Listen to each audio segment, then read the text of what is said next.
निजामती सेवाको सिद्धान्त। यसको याद गर्ने ट्रिक हो, यो त निदो पानी ब्यास भैसे। यो त निदो पानी ब्यास भैसे। यो ट्रिक लगाएर निजामती सेवाको सिद्धान्त याद गर्न सजिलो हुन्छ। योबाट हो योग्यता प्रणालीको सिद्धान्त। योग्यता प्रणालीको सिद्धान्त। यो तबाट हो तटस्थताको सिद्धान्त। तटस्थताको सिद्धान्त। अनि भयो नि, अनि निबाट भयो निश्चित कानुनमा आधारित सिद्धान्त। निश्चित कानुनमा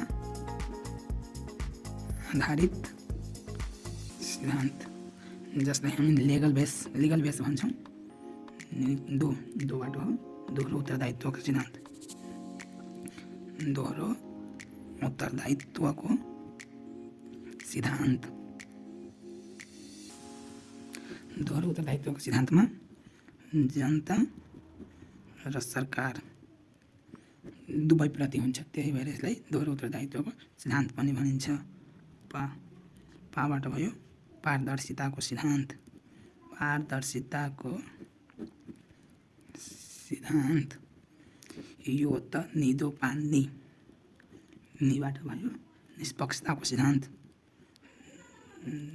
निष्पक्षताको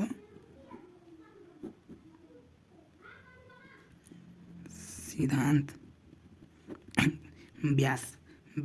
ब्याबाट भयो व्यावसायिकताको सिद्धान्त। व्यावसायिकताको सिद्धान्त। पानी ब्यास।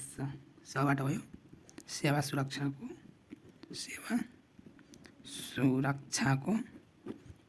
सिद्धान्त। सेवा सुरक्षाको सिद्धान्त। ब्यास भैसे। बैले भयो वैधानिकताको सिद्धान्त।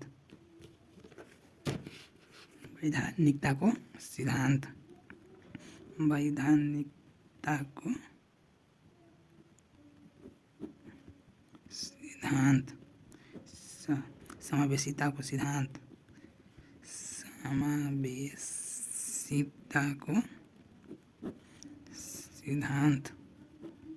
यो त निदो पानी ब्यास भैसे। यो चाहिँ उल्टो भयो। सेबाट सेवा सुरक्षाको सिद्धान्त अनि सबाट समावेशिताको सिद्धान्त लेख्दा पनि हुन्छ। हस्, धन्यवाद।